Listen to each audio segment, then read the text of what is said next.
Mahkamah Agung ini tidak membatasi. Jadi bisa aja nanti Bu Ut selanjutnya ya menjadi wakil, ya, wakil ketua, bahkan ketua Mahkamah Agung kan kita nggak pernah tahu gitu kan. Ya. Marhaban ya syara Ramadan ya syara siyam, marhaban ya syara Ramadan ya syara siyam.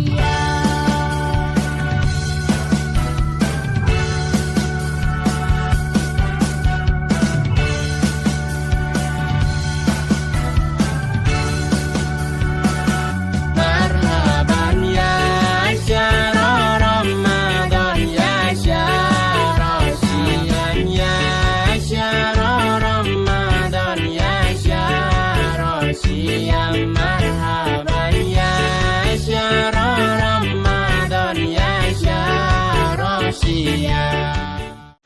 Assalamualaikum warahmatullahi wabarakatuh. Hai Sobat Peradilan, bertemu lagi dengan kami di OPA Balai Spesial Ramadan, obrolan podcast asik di PA Pangkalan Balai. Bersama saya Rizky Amelia sebagai host pada episode kali ini, kita akan membahas mengenai kiprah hakim perempuan di PA Pengadilan Agama Pangkalan Balai, berupa peluang dan tantangannya. Kebetulan hakim PA Pangkalan Balai kebanyakan perempuan. Penasaran kan? Dan mau tahu apa aja tantangan dan peluangnya? Pada episode kali ini terlebih dahulu kami akan mengenalkan dua orang narasumber yang akan menjelaskan apa saja kiprah hakim, baik berupa tantangan dan peluangnya. Ada baiknya kita berkenalan dulu dengan narasumbernya, Ibu. Silakan diperkenalkan. Nama saya Fitria Sakarina Putri SHI, sekarang sebagai hakim di Pengadilan Agama Pangkalan Balai. Ya, nama saya Uut Mutmainah SHI. Saya sebagai hakim di Pengadilan Agama Pangkalan Balai. Baik.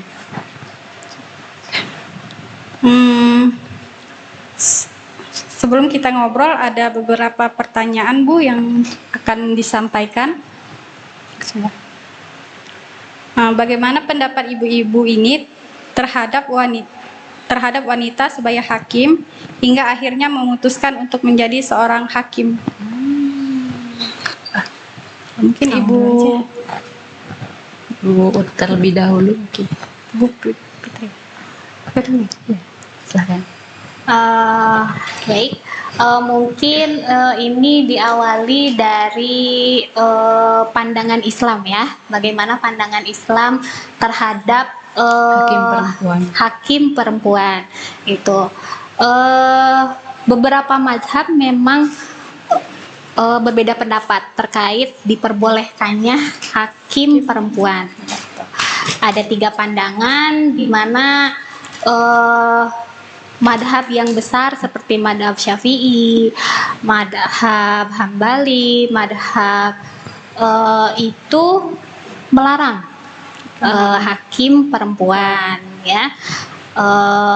Kemudian ada juga yang memperbolehkan seperti madhab Hanafi. Madhab tersebut memperbolehkan di mana hakim wanita boleh memutus perkara tapi hanya dalam perkara perdata saja, tidak dalam perkara pidana atau dalam istilah Islamnya adalah hud atau kisos, dia nggak boleh. Kemudian ada juga pandangan dari ulama lain, salah satunya At-Tabari yang memang sudah dinukil di kitab Bidayatul Mujtahid, yang memang memperbolehkan hakim wanita itu menjadi hakim ya, tanpa ada batasan terkait perkara perdata maupun pidana itu. Dan sedangkan di Indonesia sendiri ya seperti yang sudah dilihat, kami berdua sebagai hakim di sini, yang artinya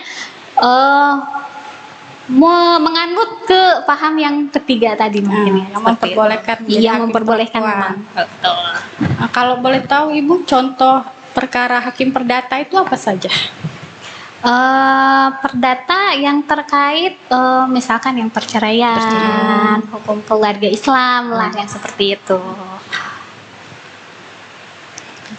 Mungkin ada tambahan dari Bu Fitri?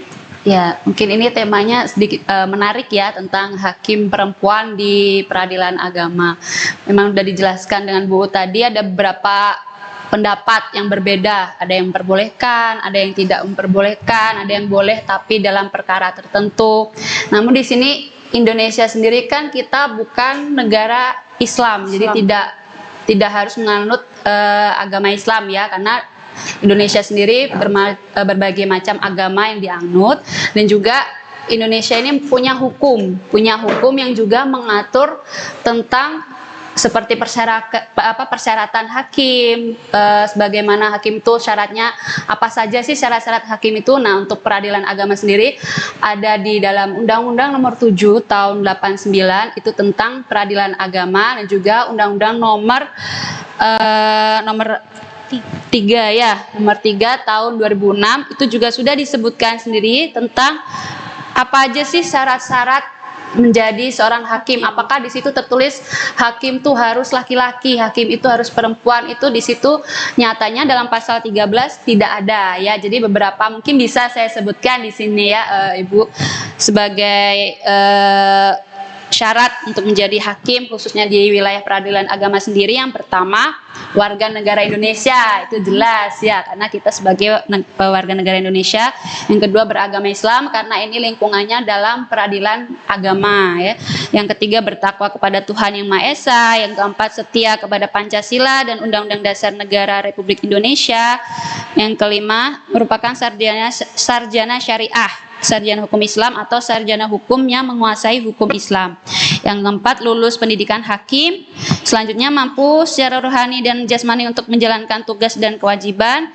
Dan selanjutnya, berwibawa, jujur, adil, dan berkelakuan tidak tercela, berusia paling rendah 25 tahun dan paling tinggi 40 tahun, dan tidak pernah dijatuhi pidana penjara karena melakukan kejahatan berdasarkan putusan pengadilan yang telah memperoleh kekuatan hukum tetap. Jadi di sini memang dalam Indonesia sendiri tidak ada ini ya, larangan bagi wanita untuk menjadi seorang hakim ya, seperti itu tadi. Mungkin tambahnya seperti itu ya, sedikit tambahannya.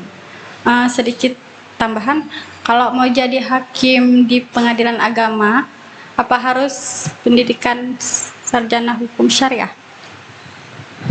Iya. Ya, seperti yang tadi itu sudah termasuk di dalam syarat-syarat tadi. Memang harus paham tentang hukum syariah itu sendiri. Jadi memang sarjana hukum Islam, kemudian sarjana hukum yang memang menguasai atau terkait hukum-hukum Islam itu sendiri. Kalau gitu. hukum biasa nggak bisa. Nggak bisa. KPN mungkin ya Pak. Ya. Bisa. Ini ada pertanyaan selanjutnya, Ibu. Apakah selama di Mahkamah Agung ini pernah ada persyaratan khusus mengenai kriteria seorang hakim? Apa harus perempuan atau laki-laki? Baik, saya dulu ya Bu, ya mungkin nanti Bu bisa menambahkan. Ya, terkait itu selama ini saya belum pernah dengar bahwa ada persyaratan khusus Mahkamah Agung bahwa melarang wanita itu menjadi seorang hakim. Itu selama ini saya belum pernah mendengar. Mungkin nanti bisa ditambahkan Bu kalau misalkan saya salah ya. Belum pernah ada, dan selama ini pun syaratnya sudah ditetapkan dalam undang-undang tadi ya, yang harus warga negara Indonesia, beragama Islam, sarjana syariah, sarjana hukum, seperti itu, dan tidak ada pidana, kejahatan pidana, seperti syaratnya seperti itu aja. Jadi Mahkamah Agung sendiri itu tidak membatasi apakah harus laki-laki berusia wanita, harus tidak boleh perempuan, itu tidak dalam persyaratannya dalam undang-undang yang telah saya sebutkan tadi, dalam Undang-Undang Nomor 3 Tahun 2006 tentang perubahan Undang-Undang Nomor 7 Tahun 89 mengenai peradilan agama. Itu di pasal 13-nya sudah ada persyaratan sebagai hakim khususnya di lingkungan peradilan agama. Mungkin dari Bu Uut ada tambahan atau cukup? Sama seperti yang tadi sudah dijelaskan oleh Bu Fitri ya, kita kembali lagi ke pasal 13 tadi itu, yang memang di dalamnya tidak mensyaratkan harus laki-laki ya. Jadi memang wanita juga diperbolehkan untuk menjadi hakim ya. Faktanya ya seperti kami ini, kami sudah berada di PA Pangkalan Balai.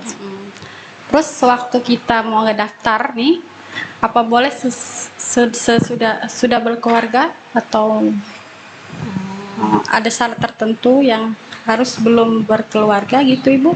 Oh, kalau itu tidak ada ya. Tidak ada Jadi ya. semua yang penting usianya masih termasuk. Jadi kan minimal tadi ada ya.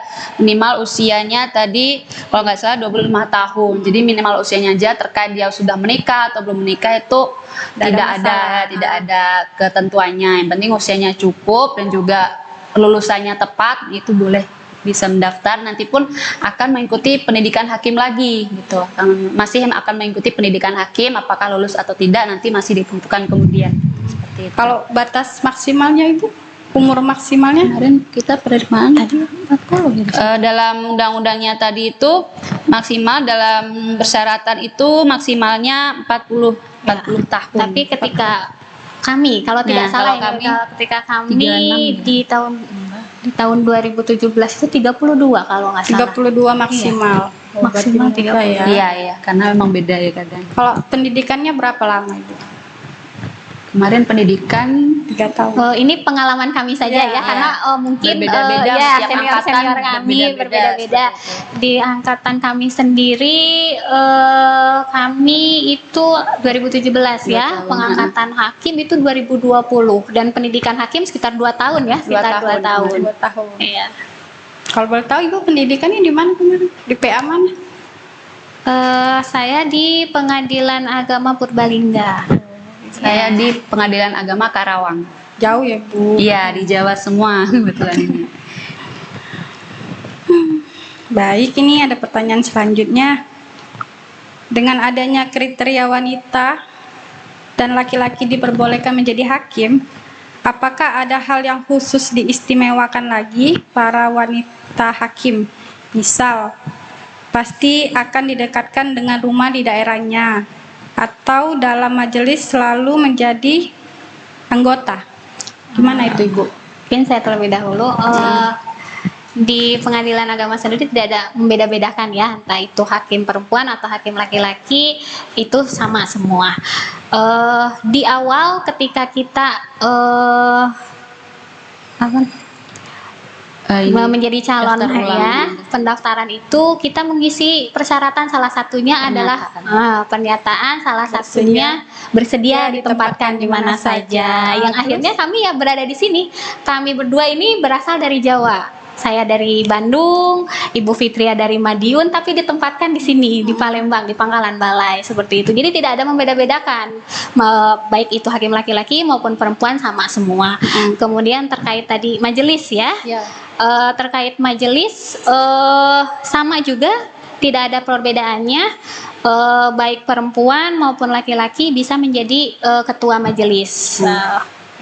Kebetulan kami berdua di sini juga sebagai ketua majelis juga di Pengadilan Agama Pangkalan Balai ini. Jadi sama lah antara laki-laki dan juga perempuan menjadi hakim itu kedudukannya sama. Bisa jadi ketua, bahkan bisa juga ketua majelisnya wanita, anggotanya laki-laki itu bisa, karena yang membedakan tuh apa ya, senior ya, Senioritas ya.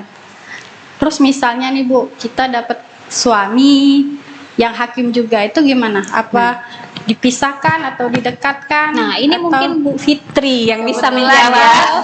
Kebetulan suami saya juga satu profesi sama saya. Nah, itulah juga sebagai apa ya, tidak bisa menjadi satu kantor, jadi harus 2 wilayah. Mungkin alhamdulillahnya kami masih didekatkan ya, dengan pengadilannya itu masih jaraknya dekat. Nah, seperti itu. Kebenaran di PA mana? Suami saya di Pengadilan Agama Sekayu. Oh, Sekayu. Iya, jadi 3 jam dari sini ya Bu? iya, lumayan Bu. Jadi seperti itu, kalau misalkan satu profesi tidak bisa sampai saat ini ya, belum bisa untuk satu kantor itu masih belum bisa, belum diperbolehkan, karena ya itu tadi mungkin takut ada konflik ketika nanti satu majelis atau bagaimana. Tapi kalau sekarang, untuk sekarang belum bisa, dan ya, seperti itu tadi. Tapi misalnya suaminya nanti dipindahkan lagi nih ke Jawa, apa Ibu juga akan ada peluang untuk pindah juga ke Jawa? Ya, semoga ya Bu ya. Kita juga nggak tahu ya, semoga Mahkamah Agung ini masih ini apa ya, memfasilitasi suami istri bisa didekatkan, semoga seperti itu ya, karena kan kita juga hakim pengadilan agama, yang mana masa rumah tangga tuh yang harus menjadi utama ya Bu ya, mungkin bisa, semoga nanti kedepannya bisa terus berdekatan lah, intinya seperti itu ya.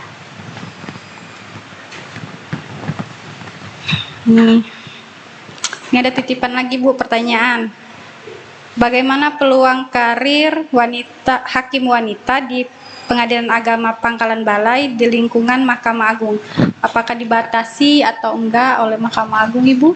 Baik, peluang saya jawab dulu Ibu ya, nanti mungkin Bu bisa menambahkan peluang karir wanita, hakim wanita sendiri di Mahkamah Agung. Sebenarnya Mahkamah Agung sendiri tidak membatasi ya peluang karirnya seperti apa. Apakah nanti tidak semata-mata hakim wanita itu kalau menjadi hakim hanya hakim saja, tidak bisa naik jabatannya sebagai wakil ketua ataupun ketua, itu tidak seperti itu. Jadi berjenjang lah kita kan, berjenjang sesuai dengan pangkat dan golongannya. Nanti juga ada bisa dipanggil untuk fit proper test seperti itu. Jadi sama saja laki-laki dan perempuan sini kesempatannya sama. Jadi wanita ini sebagai hakim bisa juga nanti naik sebagai wakil ketua pengadilan agama, naik lagi sebagai ketua pengadilan agama. Tapi dengan tes ya? Iya, dengan adanya tes. Bahkan ini wanita pertama ini sampai ke dalam lingkungan Mahkamah Agung itu sampai menjadi wakil ketua bidang yudisial, itu ada wanita. Iya, itu ada Bu. Sebagai wakil ketua pertama itu periode 2004 sampai 2008 itu wanita gitu. Jadi tidak, Mahkamah Agung ini tidak membatasi. Jadi bisa aja nanti Bu Ut selanjutnya ya menjadi wakil ketua, bahkan ketua Mahkamah Agung, kan kita nggak pernah tahu gitu kan. Ya, seperti itu. Jadi Mahkamah Agung ini tidak membatasi. Mungkin tapi dalam prakteknya masih yang menjadi hakim agung mungkin masih apa ya, kalau wanita masih ini ya, tidak begitu banyak seperti laki-laki mungkin ya. Mungkin nanti kedepannya mungkin wanita ini bisa sama lah ya, sama antara space-nya sama dengan laki-laki seperti itu. Mungkin Bu ada tambahan? Mungkin sedikit tambahan terkait statistik hakim perempuan ya yang ada di Indonesianya. Ini berdasarkan di tahun 2020 ya, dari BPS sendiri, dari data Badan Pusat Statistik, di mana hakim perempuan di tahun 2019 ini mencapai 26,6%. 26. Ya, kemudian di tahun selanjutnya ada kenaikan. Hakim perempuan terdapat 28,27%. Artinya di tiap tahun alhamdulillah meningkat untuk jabatan hakim perempuan ini. Bahkan mungkin untuk tadi terkait hakim agung, di tahun 2020 terdapat 6 hakim agung yang wanita ya. Jadi sama, tidak ada perbatasan antara laki-laki dan perempuan seperti itu. Terus kalau masa mutasinya itu berapa lama Bu, dari hakim biasa misal mau jadi wakil ketua, itu ada masa waktunya berapa tahun baru kita boleh ikut tes, dipanggil untuk tes gitu Bu? Kalau itu tergantung ini ya panggilannya. Iya, tergantung ada panggilan kan untuk fit on proper test sendiri. Ada golongannya. Iya, dilihat dari. Mungkin untuk golongannya golongan berapa itu? Nah, berapa ya? 3C kayaknya sudah bisa. 3C sudah bisa. Tapi itu kita menunggu panggilan ya. Iya. Nggak bisa kita ikut-ikut mau tes, nggak bisa. Ya, misalnya kita mengajukan nggak bisa.